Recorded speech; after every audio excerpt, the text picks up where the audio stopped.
Hare Krishna. Welcome you all in the class. आज की class में आप सभी का बहुत बहुत स्वागत है। नमो विष्णुपादाय कृष्ण प्रेष्ठाय भूतले श्रीमती भक्ति वेदांत स्वामी निति नामने नमस्ते सारस्वती देवी गौरवाणी प्रचारिणे निर्विशेष शून्यवादी पाश्चात्य देशे तारिणे। जय श्री कृष्ण चैतन्य प्रभु नित्यानंद श्री अद्वैत गदाधर शिवसादि गौर भक्त वृंद। हरे कृष्ण कृष्ण कृष्ण हरे हरे, हरे राम राम राम हरे हरे। शिल प्रभुपाद की जय। आप सभी गौर भक्त वृंद की जय। निताई गौर प्रेमानंदे हरि हरि बोल। तो प्रेमंजलि आपको कोस्ट बना दिया है, अगर मिले तो डाल दीजिएगा। कर दिया उसने। तो हम उपदेशामृत पढ़ रहे हैं। उपदेशामृत में हम लोग पढ़ेंगे श्लोक नंबर 5। 5 कंप्लीट हो गया। ओके, श्लोक नंबर 5 कंप्लीट हो गया था। अभी हम करेंगे श्लोक का नंबर 6। ठीक है।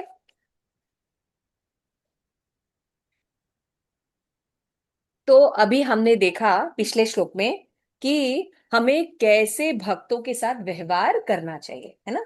3 प्रकार के भक्त होते हैं। सभी के साथ एक व्यवहार नहीं किया जाता, है ना। हम अपने घर में भी रहते हैं तो अपने माता के साथ, पिता के साथ, बहन के साथ, है ना, पत्नी के साथ, अपने मित्रों के साथ एक ही व्यवहार करते हैं, नहीं अलग अलग करते हैं। तो भक्ति में हम एक व्यवहार क्यों करें, है ना। तो भक्ति में भी कनिष्ठ अधिकारी के साथ अलग व्यवहार होता है, मध्यम अधिकारी के साथ अलग व्यवहार होता है, और उत्तम अधिकारी के साथ कैसा, कैसे पहचानेंगे इन लोगों को, लक्षण के आधार से, है ना। वो लक्षण हमने डिस्कस किए थे। अब बताया जा रहा है बहुत इंपॉर्टेंट चीज कि भक्तों को हमको कैसे देखना चाहिए। किसी को कोई ऐब है, किसी का पैर टूटा है, लंगड़ा के चल रहा है, कोई बोल नहीं पाता, या किसी के अंदर कोई दिक्कत है, तो उन भक्तों को हमको कैसे देखना चाहिए। तो एक होता है प्राकृत दृष्टि। प्राकृत दृष्टि मतलब नॉर्मल देखना, है ना। और एक होता है अप्राकृत दर्शन, दिव्य रूप से नॉलेज के साथ किसी को देखना। तो ये बहुत ही इंपॉर्टेंट श्लोका है। इस श्लोका को भी आप लोग अगर लर्न करेंगे तो आपको बहुत कुछ सीखने को मिलेगा। तो श्लोका नंबर 6। दृश्ये स्वभाव जनिते वपुषस्य दोषे, बोलिए। ना प्राकृतम इह भक्त जनस्य पश्येत्, भक्त जनस्य पश्येत् गंगा भसाम न खलु बुध बुध फेन पंके। ब्रह्म द्रव्य उपगच्छति नीरधर्मे, दृश्ये स्वभाव जनिते वपुषश्च दोषे,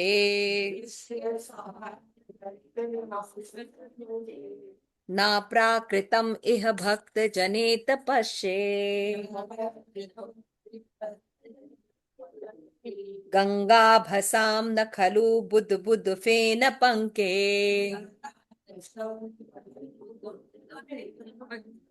ब्रह्म द्रव उपगच्छति नीरधर्मे। फोंट थोड़ा सा बढ़ा के दे, फोंट बहुत छोटा दिख रहा है ना। ठीक है, एक बार और पढ़ेंगे और लाउडली पढ़ेंगे सब लोग, ठीक है। इसके बाद मीनिंग देखेंगे। दृश्ये स्वभाव जनिते वपुषस्स दोषे, न प्राकृतम इह भक्त जनस्य पश्ये गंगा भसाम न खलु बुध बुध फेन पंके। ब्रह्म द्रव उपगच्छति नीरधर्मे। ठीक है, पढ़िए, कोई पढ़िए। उनके बाद बुक से पढ़िए, श्लोका पढ़िए। हम्म। दृष्टे स्वभावजनिते वपुश्च दोषे, विश्वे स्वभाव जनिते वपुषस्य दोषे, न प्राकृतम् इह भक्तजनस्य पश्येत् न प्राकृतम इह भक्त जनस्य पश्येत् गंगाभसाम न खलु बुध बुध फेन पंके। गंगा भसाम न खलु बुध बुध फेन पंके। कम द्रव अगच्छति न नीरधर्मे। उपगच्छति नीरधर्मे। Very nice. सुष्मिता पढ़ो पढ़ो पढ़ो, पढ़ने से आएगा।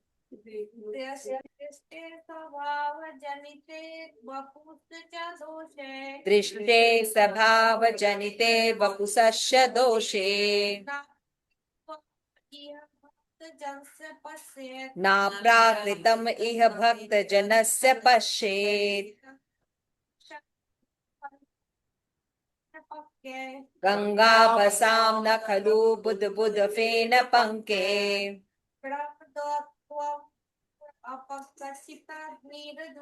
Very nice. ब्रह्म द्रव्यम अपगच्छति नीरधर्मे। पावनी माता जी ट्राई कीजिए। नीचे शब्द विच्छेद दिया गया है, मैंने हमेशा बताया है, वो ब्लैक वाला पढ़ने से श्लोका पढ़ लेंगे। यस पढ़िए। इधर देखो बेटा आराध्या, आराध्या दृश्य स्वभाव जनित, देखो इधर बुक नहीं है ना। ना प्राकृतम इह भक्त जनस्य पश्येत् गंगा भसाम न खलु बुध बुध फेन पंके। ब्रह्म द्रव्य उपगच्छति नीरधर्मे। पढ़ो बेटा। दृश्ये स्वभाव जनिते वपुषस्य दोषे न प्राकृतं तत्व इह भक्त जनस्य पश्येत्। धीरे धीरे। गंगा भसाम न खलु बुध बुध फेन पंके। ब्रह्मा द्रव्यम अपगच्छति नीरधर्म। और कोई पढ़ना चाहेगा? पढ़ेंगे विष्णु प्रभु, पढ़ेंगे, ट्राई करेंगे, कोशिश कीजिए, बिल्कुल कोशिश कीजिए। दृष्टे स्वभाव जनिते वपुष च दोषे दृष्टे स्वभाव जनिते वपुषस्य दोषे प्राकृतत्वम् इह भक्त जनसे पश्येत् पश्यते न प्राकृतम् इह भक्त जनस्य पश्येत् आभासं न खलु बुद्ध बुद्ध फेन गंगा पंके भसाम न गंगा खलु बुध बुध फेन पंके। समाधवतम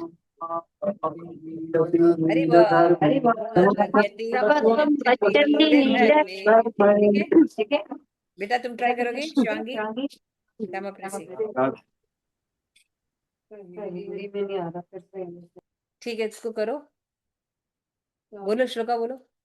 दृष्टा स्वभाव जनिता वपुश्च दोषे दृष्टे स्वभाव जनिते वपुषस्य दोषे प्रकृतत्वम् इह भक्त जनेत पश्येत् जनित पश्येत् न प्राकृतम् इह भक्त जनेत पश्येत् गंगामभस्यं न खलु बुध बुधाफेन पंके गंगा भसाम न खलु बुध बुध फेन पंके। ब्रह्म भगवतम् अपगच्छति धर्मे ब्रह्मा अपगच्छति नीरधर्म। Very nice. दृश्य समान दृष्टि से देखा गया। प्राकृत मतलब कहता है नॉर्मल दृष्टि, दृष्टि यानी देखना। स्वभाव जनिते किसी के निजी स्वभावों से उत्पन्न, वपुषस्य यानी शरीर का, च यानी तथा, दोषे यानी दोष से, न यानी नहीं, प्राकृत यानी भौतिक होने की अवस्था या भौतिकता, यह इस संसार में भक्त जनश शुद्ध भक्त की पश्चेत उसे देखना चाहिए। गंगा अवसान गंगा जल का, न नहीं, खलु निश्चित ही, बुध बुध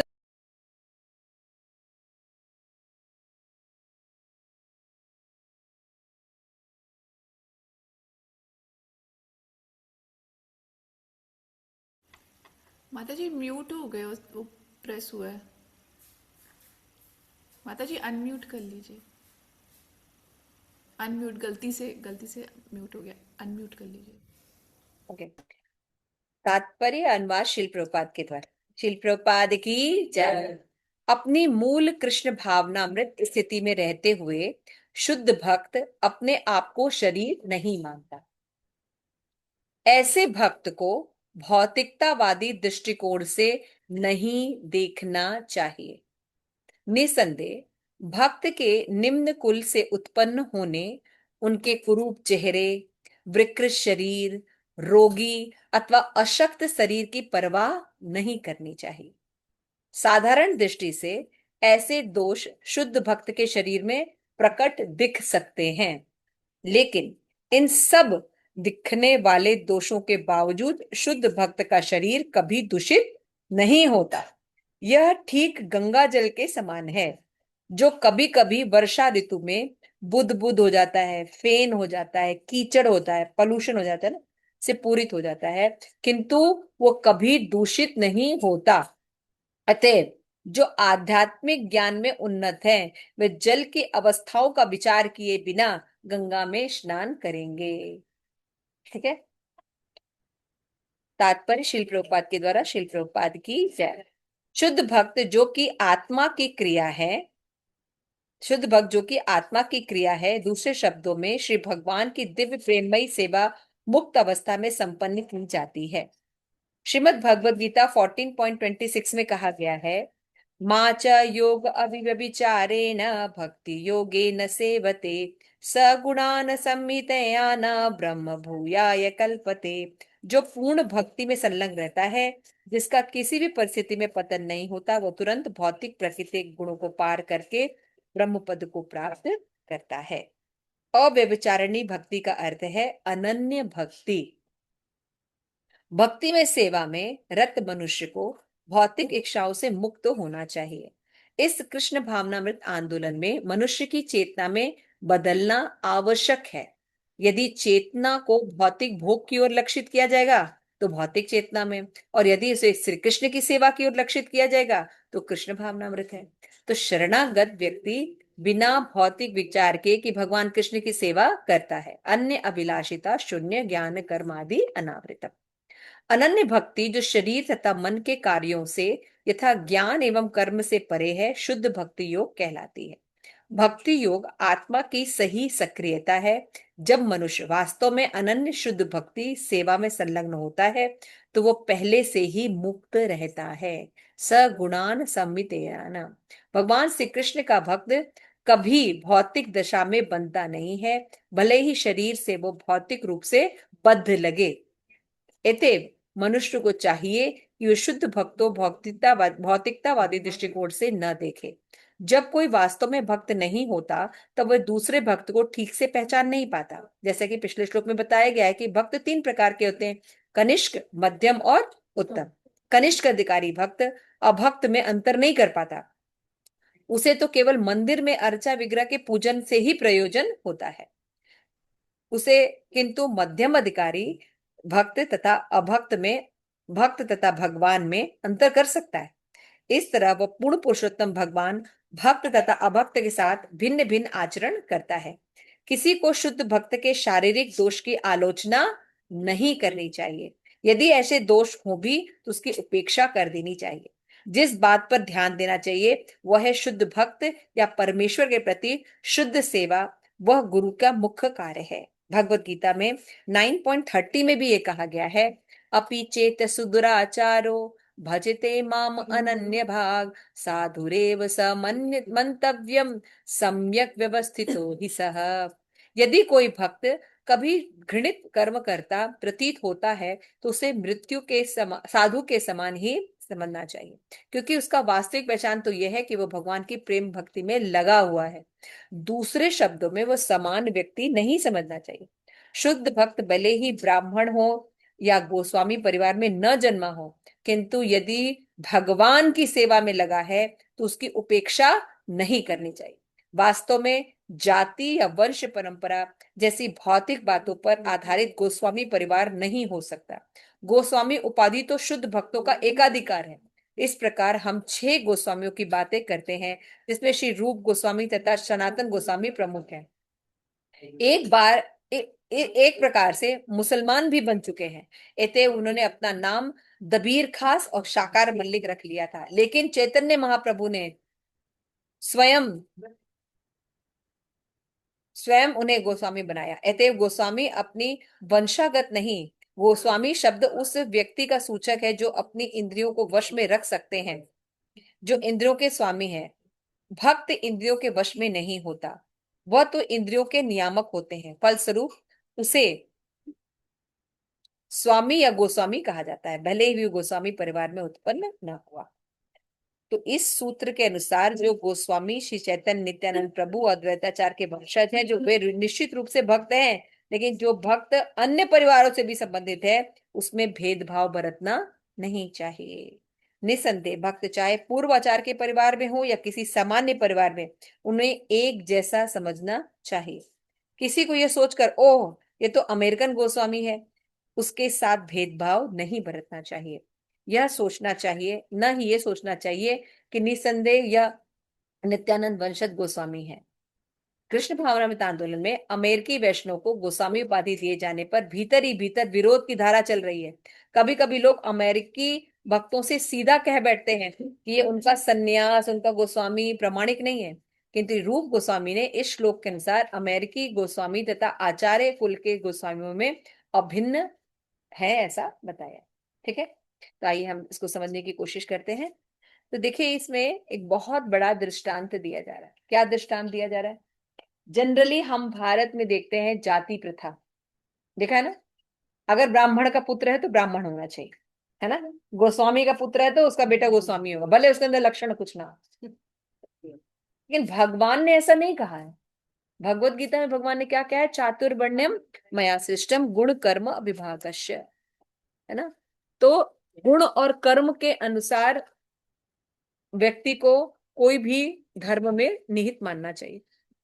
ठीक है, लेकिन भ्रांत आगे जब जब संप्रदाय को भी चलती है तो उसमें क्या आती है, कई भ्रांतियां आ जाती है। तो उन भ्रांतियों में क्या आ गया है? जात के अनुसार, जन्म के अनुसार, है ना। तो आप लोग थोड़ा सा अपने जीवन में देखिए, कोई वकील का बेटा है तो वकील बनेगा? नहीं, ऐसा नहीं होता। अच्छा, अगर कोई बहुत अच्छा सिंगर है और उसका बेटा सिंगर हो जाएगा? नहीं होता। अच्छा, जरूरी नहीं। अगर कोई बहुत बड़ा डॉक्टर है, सर्जन है, तो उसका बेटा डॉक्टर होगा? नहीं, नहीं मतलब डॉक्टर हो सकता है लेकिन जरूर सर उसकी तरह बड़ा डॉक्टर बने। अच्छा, ठीक है, और भी उपाधियां आप ऐसे ले सकते हैं, है ना। तो आपको भौतिक जगत में जो जैसा है, जो जैसा एजुकेशन लिए है, जिस पद पर है, तो अगला व्यक्ति वैसा ही होता है, उसका बेटा है वैसे ही निकलेगा। तो वो कब कब बन सकता है जज या वकील? यस, उसको पूरी पढ़ाई पढ़नी पड़ेगी, उसको अपना प्रमाण पत्र इकट्ठा करना पड़ेगा, जैसे प्रूफ करना पड़ेगा, किसी के अंडर में रह के प्रैक्टिस करनी पड़ेगी। जब उसको प्रमाण पत्र सरकार के द्वारा किसी ऑथेंटिक लोगों के द्वारा मिलेगा तब वो बन सकता है, ऐसा है ना। तो भक्ति में इतना सहज कैसे हो सकता है कि इस गोस्वामी परिवार में नित्यानंद प्रभु के वंशज हैं, अद्वैताचार्य के वंशज हैं, हाँ, उनके बच्चों में वो लक्षण ना हो, तो इसको ऐसा नहीं मानना चाहिए।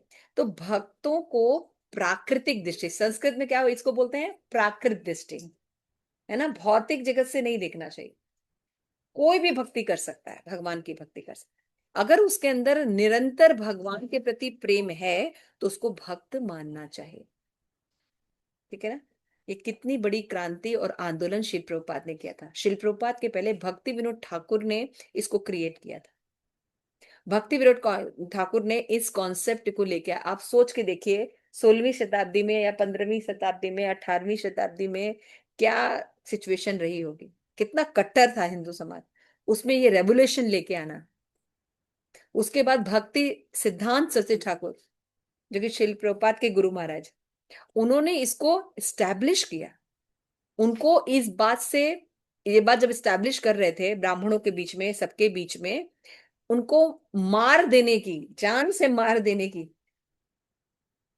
कोशिश की गई, है ना, लेकिन उन्होंने इस बात को स्टैब्लिश किया।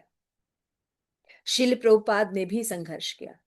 शिल प्रभुपाद ने भारत में बहुत प्रचार करने की कोशिश की, लेकिन किसी ने भी प्रभुपाद की मूवमेंट को एक्सेप्ट नहीं किया। प्रभुपाद का मूवमेंट मतलब कृष्ण भावनामृत को नहीं एक्सेप्ट किया। भक्ति का मतलब क्या है? दर्शन करना, घूमना फिरना, 56 भोग लगाना, खाना पीना, घूम के वापस अपने घर आ जाना।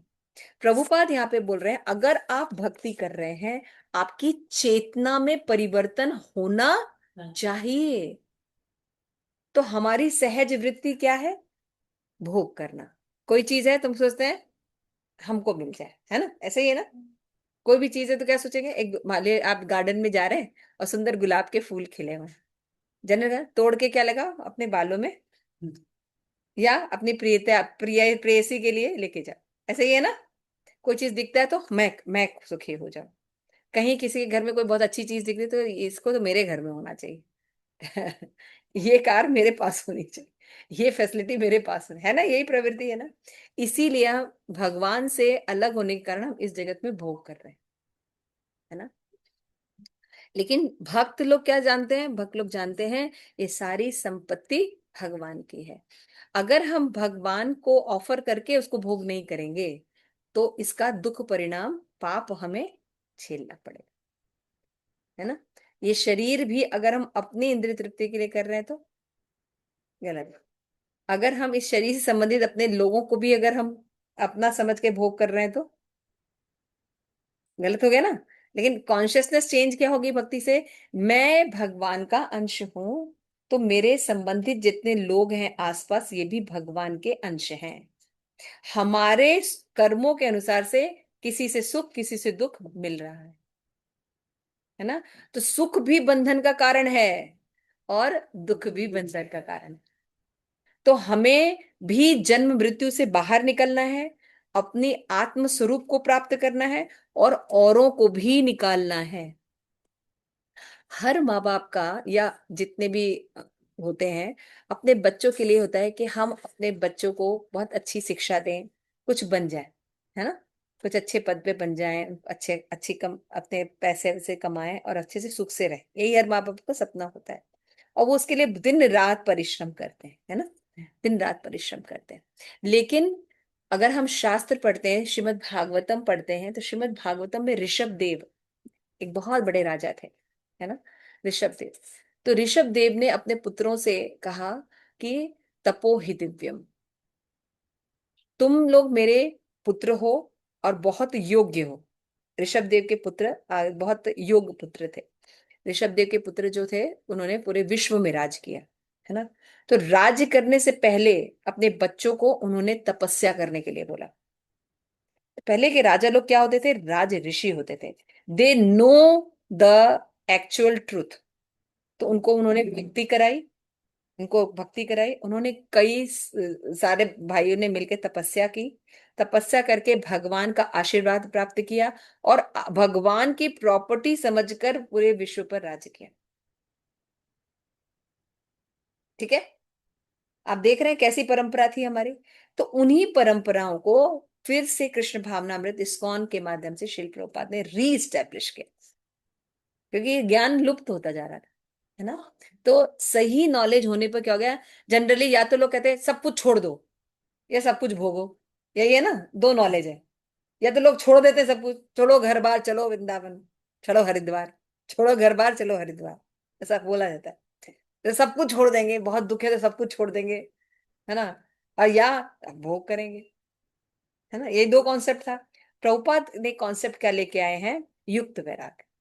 हमारे जो गोस्वामी है, रूप गोस्वामी सनातन गोस्वामी, इन्होंने शास्त्र से प्रमाण देके बताया है युक्त वैराग। जीव भोगना बंद नहीं कर सकता, है ना, कभी भी वैराग्य करी, क्योंकि उसका कुछ है नहीं तो छोड़ेगा क्या। जब हमारा कुछ है नहीं तो हम छोड़ने की बात कहाँ करेंगे। तो युक्त वैराग हम कर सकते हैं। युक्त वैराग मतलब कैसे, भगवान को ऑफर करके प्रसाद रूप में सब चीज ग्रहण करें। समझ में आ रहा है, क्लियर है ना। किसी चीज की मनाही नहीं है शास्त्र में, किसी भी चीज की मनाही नहीं। आप खूब खाइए, आप खूब घूमिए, आप खूब अच्छा पहनिए, आप खूब संग कीजिए, है ना, आप खूब रिलेशंस कीजिए, कोई मना नहीं है ना। लेकिन धर्मयुक्त रिलेशंस कीजिए, शादी कीजिए, बच्चे कीजिए, क्या दिक्कत है, मना नहीं है शास्त्र में। कितना सुंदर कॉन्सेप्ट है ये। जब इंद्रियों को उनके विषय से रोका जाता है तो ज्यादा देर तक जीव रह नहीं सकता। इंद्रियों का काम है देखना, लेकिन जैन मुंह का काम है बोलना, लेकिन जैन क्या करते हैं, क्योंकि हम बोलते हैं तो कई कीटाणु मर जाते हैं तो मुंह में पट्टी बांध देते। कितना डिफिकल्ट है ये। इंद्रियों का जो काम है, कान का काम है सुनना, हम कहेंगे कभी सुनेंगे नहीं, ऐसा हो सकता है। लेकिन हमारे जो शास्त्र हैं उसमें क्या बताया गया है, इंद्रियों को ऊंचा रस दे दो, सुनो, अच्छी चीज सुनो, है ना। खाओ, अच्छी चीज खाओ, देखो सुंदर रूप देखो, है ना। भक्तों को देखो, अच्छी बुक्स पढ़ो। हर इंद्रियों का कार्य हम कैसे कर सकते हैं, सुंदर कर सकते हैं। आप इस समय किसी मॉल में, सैटरडे जैसे सब लोग अभी बाहर हैं, जा सकते हैं, आप लोग भी जा सकते थे, लेकिन यहाँ आ रहे हैं तो कुछ तो टेस्ट मिल रहा हो तभी तो। इसी को हायर टेस्ट करें, क्यों? क्योंकि हम ये शरीर नहीं है। चाहे यहाँ पे छोटी सी वृंदा बैठी हो, चाहे छोटा आराध्या बैठी हो, चाहे श्यामा प्रेसी बैठे, छोटे बच्चे हो, चाहे हमारे जैसे बड़े बच्चे हैं, हम ये शरीर नहीं है। इस शरीर के साथ चीजें होंगी। हम पहले कितने छोटे थे? वृंदा जब पैदा हुई थी तो कितनी छोटी थी? बताओ कितनी छोटी थी, फोटो देखा है? कितने छोटे थे? इतने से थे ना, फिर इतने से हुए, अभी इतने बड़े हो गए, है ना। आराध्या, तुमने देखा बचपन का फोटो? छोटा सा देखा है, 1 साल का देखा होगा, कितने बड़े हो गए, अभी उतने ही बड़े हो। चेंज हो गए ना बेटा, अभी और बड़े हो गए। अभी श्यामा प्रेसी वैसे ही हो, टोटल पूरी बॉडी चेंज हो गई है। शक्ल तो वैसी जिस बचपन की वही शक्ल। शक्लें थोड़ी बहुत मिलती हैं, लेकिन मतलब एक कहने का शक्ल मतलब से बॉडी बॉडी चेंज हो जाती है, पूरा चीज से पेरिफेरलिया चेंज हो जाता है ना। और क्यों आंख इतनी छोटी थी, अब इतनी छोटी है तुम्हारी आंख, इतनी बड़ी हो गई है। कान इतना छोटा सा था, उंगली इतनी छोटी सी थी, इतनी छोटी है। कैसे नहीं चेंज है? पूरा चेंज है। हाँ, तब कैसा चेंज हुआ। तो कहने का मतलब शास्त्र हमें बताते हैं बॉडी का, देहिनो अस्मिन यथा देहे कौमारम यौवनम जरा तथा देहांतर प्राप्ति धीर तत्रिधा मुह्यते। जब हम ऐसी चीजें पढ़ते हैं तब हमें पता चलता है कि बॉडी में चेंजेस आएंगे, और लास्ट चेंज होता है इसका मृत्यु, इसकी त्याग। जन्म होता है तो मृत्यु होगी, लेकिन आत्मा ये गतियों से नहीं गुजरता, इसीलिए उसको अच्छा नहीं लगता। शरीर में आत्मा, हम आत्मा है ना, इसलिए हमें ये अच्छा नहीं लगता। आप लोगों में से कितने लोगों को लगता है कि आज सुबह उठे और हमें बहुत भयानक बीमारी हो जाए? कितने लोग ऐसा विश करते हैं? विष्णु अवतार प्रभु जी, कोई विश करता है? तुम विश करते हो? भाई तुम लोग तो मॉडर्न आज के जमाने के बच्चे हो, विश करते हो क्या? नहीं करते ना। क्यों नहीं, क्यों नहीं करते? जबकि तुम कोई शास्त्र नहीं पढ़ रहे हो, लेकिन you don't want any disease, you ever want young, ऐसे ही चाहते हो ना, हम हमेशा यंग बने रहे। ये प्रवृत्ति आई कहां से? क्योंकि आत्मा की ये प्रवृत्ति है। आत्मा सदैव यौवन रहता है। आत्मा में न बुढ़ापा आता है, न जन्म होती है, न मृत्यु होता है। लेकिन उसको जब ये शरीर हम देते हैं जो कि नहीं है हम, तो वो डिसबैलेंस करती है। कल मंजरी क्लास में हम लोग देख रहे थे ना, कितना सुंदर पिक्चर दिखाया था कि जैसा शरीर ये दिख रहा है ऐसे ही अंदर भी है, सच्चिदानंद शरीर है, लेकिन हमको ज्ञान नहीं है। समझ में आ रहा है? तो यहाँ पे वही बोल रहे हैं कि भक्त जो होते हैं वो क्या करते हैं? भक्त जो होते हैं वो सदैव दिव्य अवस्था पर रहते हैं। शुद्ध भक्त सदैव दिव्य। तो भगवत गीता का श्लोक कोट किया गया, ये नहीं कि हाँ अपने मन से बोला जा रहा है। क्या बोल रहे हैं? कि जो भगवान की अव्यभिचारिणी भक्ति करते हैं, अव्यभिचारिणी मतलब अनन्य भक्ति, केवल कृष्ण की भक्ति। हम लोग ने शुद्ध भक्ति की डेफिनेशन देखी थी ना, उसमें ज्ञान कर्म ये सब मिश्रित नहीं होता, केवल भगवान की भक्ति होती है ना। तो भक्ति करने से ज्ञान भी होता है, कर्म भी होता है, सब होता है, लेकिन अलग से हम नहीं ट्राई करते। ठीक है, क्लियर हो गया? तो इससे शुद्ध भक्ति हम करते हैं। तो ऐसा व्यक्ति जो कहता है तीनों गुणों से ऊपर रहता है। 3 गुण कौन कौन से? प्रकृति के 3 गुण, हरी बोल, ये पास ही हो जाएंगे। रजोगुण, तमोगुण, सतोगुण, 3 गुण होता है। ये तीनों गुणों से वो व्यक्ति पार रहता है ना। तो ऐसा भक्त जो भक्ति करता है वो ऑलरेडी ब्रह्म पद पर होता है। क्या होता है? ऑलरेडी ब्रह्म पद पर होता है। क्लियर हो गया? तो गीता में भी ये बात कही गई है, ये नहीं कि प्रभुपाद खाली कह रहे हैं अपने मन से। जो भी शुद्ध भक्ति कर रहा है वो ब्रह्म पद पर अपने आप आ जाता है। क्लियर हो गया? इसलिए प्रभुपाद कह रहे थे कि अगर हम भक्ति कर रहे हैं और लोगों को प्राकृतिक दृष्टि से ही देख रहे हैं, भाई हम उसी को ही अपने ग्रुप में रखेंगे जो कि करोड़पति होगा या लखपति हो कम से कम, है ना, क्योंकि डोनेशन दे हमें। हम ऐसे व्यक्तियों को अपने पास रखेंगे, या हम पढ़े लिखे लोगों को रखेंगे जो हाईली क्वालिफाइड लोग हैं है ना। इस ये चेतना क्या है भक्ति में आके? प्राकृतिक देखना। और जो प्राकृतिक नहीं देखते वो क्या देखते हैं, जिसके अंदर भी चेतना है भगवान की भक्ति करने की, जो कोई भी प्रयास करना चाहता है, अमीर गरीब छोटा बड़ा कुछ भी, लड़का लड़की, उन सबको इक्वल अपॉर्चुनिटी देना, है ना, इक्वल अपॉर्चुनिटी देना भक्ति की। ये क्या है, सही दृष्टिकोण।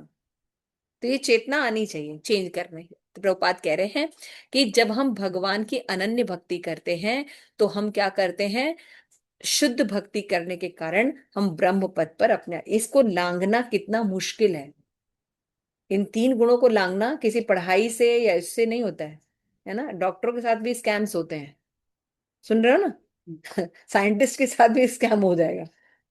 तो आप अगर डॉक्टर हैं, साइंटिस्ट हैं, पुलिस वाले, तो ऐसा नहीं कि आपके ऊपर जन्म मृत्यु जरा व्याधि नहीं चलने वाली है, सबके ऊपर इक्वल रूप से चलेगा। इसलिए हमें क्या करना चाहिए, अपनी जो यात्रा है उसको सफल बनाए। मनुष्य शरीर में हम भगवत प्रेम प्राप्त कर सकते हैं और किसी योनि में प्राप्त नहीं कर सकते। तो अगर सौभाग्य से, अगर कहीं से भी, किसी भी वजह से अगर हमें मनुष्य शरीर मिल गया है तो इसका सदुपयोग कीजिए भगवान की भक्ति में, अपने भी कीजिए, अपने बच्चों को भी यथासंभव कराइए। क्यों, क्योंकि यही ऋषभ देव ने श्रीमद् भागवत में कहा कि अगर गुरु न सस्यात पत्नी न सस्यात, है ना, कोई भी स्वजन बनने के योग्य नहीं है, पत्नी पति बनने योग्य नहीं है, गुरु बनने के योग्य नहीं है, यदि वो अपने स्वजनों को मृत्यु के चक्र से बाहर नहीं निकालता। क्या बोला, कोई पत्नी नहीं बन सकता, कोई पति कहलाने के लायक नहीं है, गुरु कहलाने के लायक नहीं है, बंधु कहलाने के लायक नहीं है, फ्रेंड्स कहलाने के लायक नहीं है, स्वजन कहलाने के लायक नहीं है, यदि वो अपने आश्रित जनों को मृत्यु से नहीं बचा पाता। कितना बड़ा स्टेटमेंट है ये सब। यानी मनुष्य शरीर मिला है कि हम भी मृत्यु से बचें और औरों को बताएं। ये अमर पथ कौन सा पथ है, गीता, श्रीमद् भगवत गीता में ये अमर पथ बताया गया है। भगवान कृष्ण की भक्ति करने से हम अपने ओरिजिनल रूप में वापस आ जाएंगे। तो क्या करना पड़ेगा, बड़ा यज्ञ, अश्वमेघ यज्ञ नहीं, नहीं। अच्छा, बड़ा बड़ा मंदिर बनाना पड़ेगा, बड़ा विग्रह सेवा नहीं, नहीं करना है। तपस्या एकदम घोर, एक पैर पे एक अंगूठे के ऊपर, हाँ, ऐसा करना है क्या, नहीं, ऐसा भी नहीं करना है। क्या बोलना है, हरे कृष्णा हरे कृष्णा कृष्णा कृष्णा हरे हरे, हरे राम राम राम हरे। तो इस बात का एग्जाम्पल प्रभुपाद कोई बहुत युग का नहीं दे रहे हैं, अभी जो हमारे रूप गोस्वामी आए हैं, सनातन गोस्वामी, उनका एग्जाम्पल दे रहे हैं कि ये लोग अच्छे सारस्वत ब्राह्मण थे, लेकिन मुगलों के काल में किसी वजह से इनको कन्वर्ट कर दिया गया, मुसलमान बना दिया गया, क्योंकि ये लोग बहुत इंटेलिजेंट थे ना, तो इनको अपना सेवा में लगाने के लिए मुस्लिम बना दिया गया।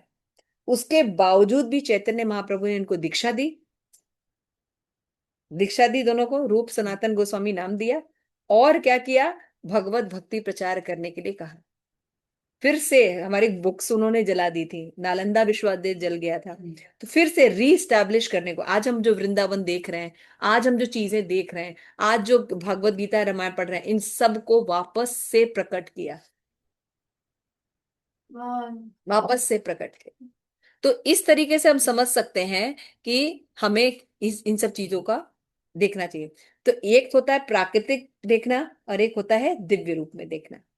तो भक्त चाहे किसी भी रूप में कुरूप हो जाए, काला हो जाए, है ना, लंगड़ा हो जाए, मुंह हकलाता हो, समझ रहे हैं, जितने भी डेफिशिएंसीज होती हैं, अगर वो आ जाए तो भी उस भक्त को कैसे देखना चाहिए, दिव्य दृष्टि से देखना चाहिए। इसमें एग्जाम्पल क्या दिया गया है, जैसे आप देखते होंगे गंगा नदी, आज आप आराम से देख सकते हैं, यमुना नदी फेन है ना लेकिन क्या उसका महत्व खत्म हो गया, नहीं, उसका महत्व खत्म नहीं हुआ। आज भी जो जितने भी भक्त हैं, संत जन हैं, वो उसका आचमन करके प्रणाम करते हैं। उसी तरह से भक्त के अंदर अगर कोई प्राकृतिक दोष आ भी गया शरीर में, तो भी उसको क्या मानना चाहिए, शुद्ध वैष्णव के रूप में देखना चाहिए। क्यों, क्योंकि वो भगवान की भक्ति में लगा हुआ है। तो क्या ये बात क्योंकि हम भक्त हैं प्रभुपाद इसलिए ऐसा कह रहे हैं, नहीं, प्रभुपाद भगवत गीता का श्लोक देते हैं। क्या श्लोक देते हैं, अपि चेतसु दुराचारो, है ना, अपि चेतसु दुराचारो। अगर कोई भगवान की भक्ति कर रहा है, 9.30 श्लोक, ये सब श्लोका आप लोगों को मैं बता रही हूँ, आप लोग को भी याद रखना चाहिए, लिखना चाहिए सब श्लोका। ये 9.30 में ये बात बताई गई है कि किस भक्त को सदैव महात्मा मानना चाहिए। आप देखते होंगे रोज कोई ना कोई नया स्कैंडल होता है, महात्मा लोग करते रहते हैं भक्ति के नाम पर। हर कोई हर दिन एक नया भगवान पैदा हो रहा है और हर दिन एक नया कांड कर रहा है, देखा है ना, है ना। तो किसको किसको मानना चाहिए भक्त गलती करने पर भी? जो सदैव भक्ति में लगा हुआ है, शुद्ध भक्ति। हम जब भक्ति करते हैं तो कुछ पूछे कर्म होते हैं, उसके कारण कुछ गलत कार्य हो जाते हैं, कुछ गलत हो जाता है, लेकिन फिर भी वो क्षमा मांगकर दोबारा न करते हुए सिंसियरली भक्ति करता जा रहा है। ऐसे भक्त को, जो अभी महात्मा बनने वाला है, भगवान कहते हैं ऐसे भक्त को सुदुराचारी नहीं समझना चाहिए। ये नहीं कि जो दुराचारी है उसको भी हम ऐसे ही देखें। कितना देखे इंडिकेशंस हैं कि भक्ति करा कोई भी कुछ कर रहा है हम उसको एक्सेप्ट कर ले, नहीं। हमको ये देखना पड़ेगा कि गुप्त रूप से वो व्यक्ति सिंसियरली उसका पश्चाताप करके, वापस नहीं करके, दोबारा भक्ति में लगा हुआ है, उसी अनन्य भक्ति में। उस व्यक्ति के कोई भी दोष माफ करने चाहिए। जैसे मान लीजिए, हम लोग हैं, जैसे मान लीजिए गौतम प्रभु जी हैं, मान लीजिए गौतम प्रभु जी का बेटा हो, ठीक है ना, उसको बड़े अच्छे से पाला पोसा, लेकिन गलत संगति में बिगड़ गया, कॉलेज वॉलेज में गया तो बिगड़ गया, है ना। तो ड्रग्स ड्रग्स वाले चक्करों में आ गया। लेकिन वो इनका बेटा था इसलिए उसने कभी ऐसे किया नहीं, लेकिन उनसे खाली दोस्ती किया था। लेकिन मान लो जी आप वो दोस्तों के ऐसे लोगों के पास बैठा, उसी समय पुलिस की रेड पड़ जाती, तो उसको भी पकड़ के ले जाएगी पुलिस। तो आप क्या करेंगे एज अ फादर? उसको छुड़ाएंगे कि नहीं छुड़ाएंगे? छुड़ाएंगे ना, पूरी कोशिश करेंगे, क्योंकि आप ये जानते हैं कि गलत काम ये नहीं करता, इसकी दोस्ती जरूर है। हम्म। अनुराग प्रभु, विष्णु प्रभु, हाँ पावनी माता जी, पूरी कोशिश करेंगे ना कि उस व्यक्ति को निकाल, क्योंकि आप जानते हैं कि वो नहीं करता। हमारे परिवार में ऐसा नहीं है, उसको ऐसा संस्कार नहीं है, लेकिन हाँ उसने बातचीत करता है, थोड़ा सा इन्फ्लुएंस में जरूर आ गया था, और उस समय ऐसी घटना घटी, वो वहां पे था, उनके कहने से पहुंचा था और रेट पड़ गई। यही चीज भगवान करे तो दिक्कत क्या है भाई? कर रहा है भक्ति, लेकिन पिछले कोई जन्मों के कर्म ऐसे हैं कि अचानक से उससे दुराचार हो गया, किसी लड़की के साथ कोई अफेयर हो गया, घूस ले लिया, या कुछ ऐसा काम कर दिया जो कि नहीं करना चाहिए था, लेकिन फिर भी वो उससे निकल कर पूरे सिंसियरिटी के साथ वो फिर से भक्ति कर रहा है। ऐसे व्यक्ति को प्रेयर्स करनी चाहिए कि भगवान में जल्दी से निकल कर अच्छी भक्ति करें। उस पर टीका टिप्पणी जैसे कि लोग करते हैं, देखते हैं ना ऑनलाइन पे, कोई घटना घटती नहीं है कि साधु संतों में, कि बस लोग बोलना शुरू कर देते हैं, है ना। टीका टिप्पणी नहीं करनी चाहिए, प्रेयर करनी चाहिए। भगवान बहुत अच्छा भक्त था। भक्ति करना कितना मुश्किल है, इतना आसान है? ब्रह्मचारी बनना, सन्यासी बनना इतना आसान है? बिल्कुल। कितना डिफिकल्ट लाइफ है ना। एक धारा ऐसी चल रही है, उसके विपरीत जा रहा है वो व्यक्ति, तो उसको फिर से हमें प्रे करना चाहिए, मदद करनी चाहिए कि वो व्यक्ति वापस आ जाए। किसको? सिंसियर भक्त। भगवान बोले मेरी जो भक्ति माँ च योग व्यभिचारे ना भक्ति योगे न सेवेता। विद्याभिशील प्रभुपाद ये बात बता रहे हैं, और प्रभुपाद कह रहे हैं कि चलिए आपको रूप गोस्वामी का हो सकता है कि दिखाई ना दे, हम बोल रहे हैं तो, क्योंकि वो भी थोड़ा 200 साल पीछे हो गया। प्रभुपाद कह मेरे समय मैंने ये भक्ति की, पूरे भारत में स्टैब्लिश करने की कोशिश की, कोई भक्ति ग्रहण नहीं किया।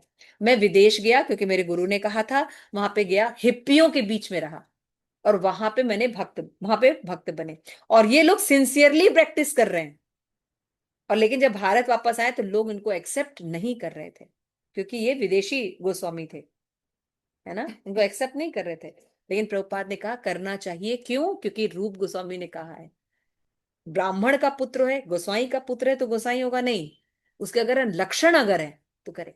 आज सोचिए, शिल प्रभुपाद के जितने भी फॉरेन डिसाइपल थे, या जितने भी शिल प्रभुपाद के डिसाइपल जिन्होंने संन्यास ग्रहण किया, उन्होंने कितनी मेहनत की होगी। कोई मायापुर धाम में है, कोई वृंदावन धाम में थे, कोई कहीं थे, प्रचार कर रहे थे। उनका व्यवहार कितना कितना उन्होंने अपने आप का व्यवहार अपना किया, कि सारे लोगों से दोस्ती की, सबसे अपना एस्टेब्लिश किया। लोगों ने 50 साल उनका व्यवहार देखा, और आज वो खुद आज इस्कॉन के लोग खुद ये बात कहते हैं, हम इतने पवित्र नहीं हैं जितना ये अंग्रेज लोग आके भक्ति करते हैं। है कि नहीं? आप बताइए, है ना? आप कभी अंग्रेजों को वृंदावन जाइए, कहीं जाके देखिए वो कैसे भक्ति करते हैं। वो अगर माला करते हैं तो माला करते हैं, उनका अगर नियम है तो नियम है ना? वृंदावन में आजकल 4-5 सालों से मैं देख रही हूँ, एक माता जी आती है, वो 4:30 मतलब 4:10 पर श्याम सुंदर के सामने ऑल्टर के खड़े हो जाते हैं और रोज दर्शन करती हूँ, है ना? तो प्रभुपाद कह रहे हैं अगर वो व्यक्ति सिंसियर है तो उसको गोस्वामी मानना चाहिए। किसी गोस्वामी परिवार से हो तो उसको, ऐसा नहीं कि गोस्वामी, उसके लक्षण होने चाहिए। ठीक है, कितनी सही बात कही जा रही है ना।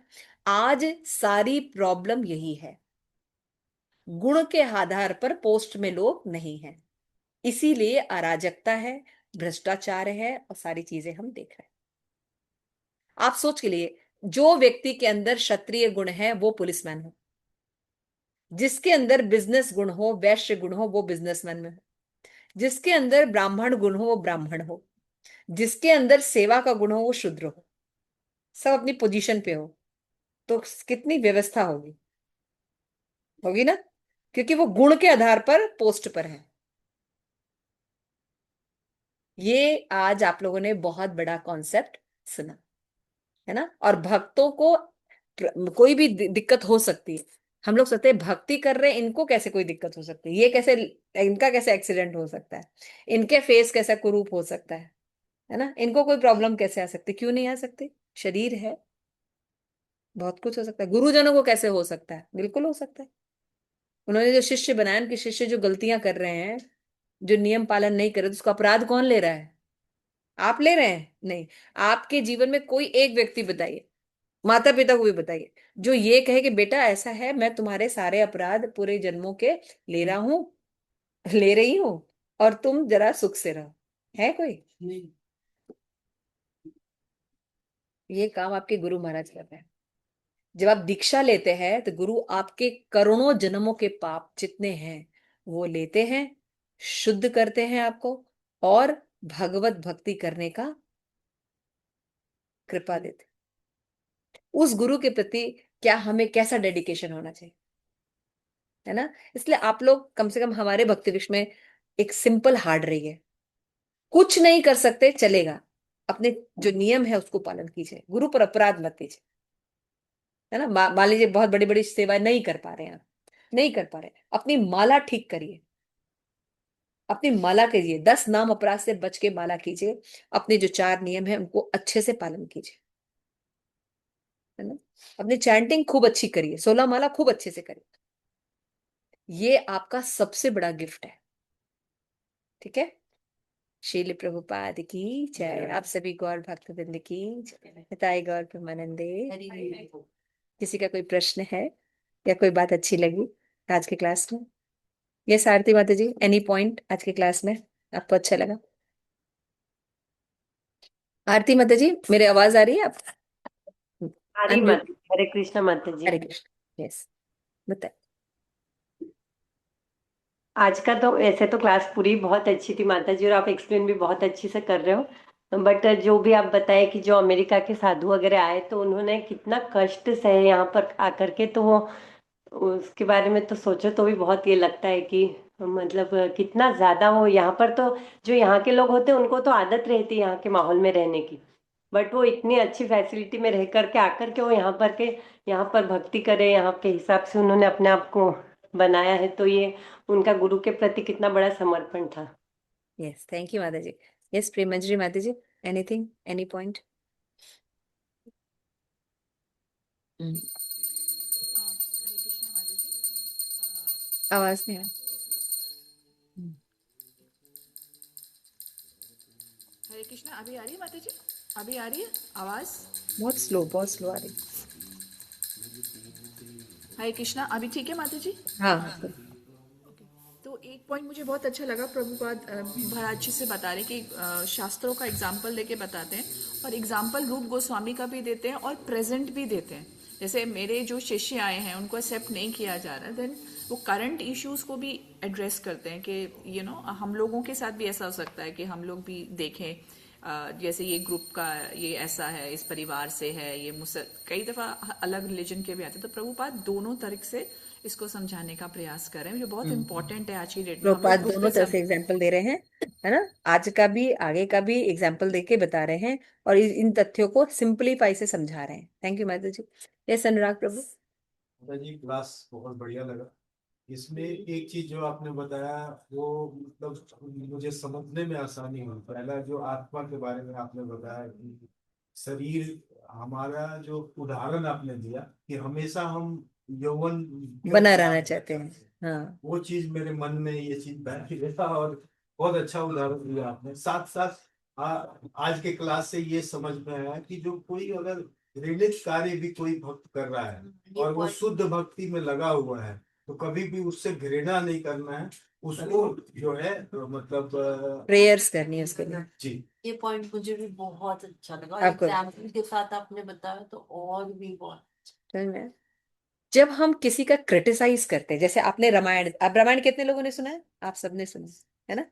रामायण में जितने नेगेटिव कैरेक्टर्स हैं, कैकेयी, मंथरा, ये एक्चुअल में ये राम को देख सकते थे। आप देख सकते हैं?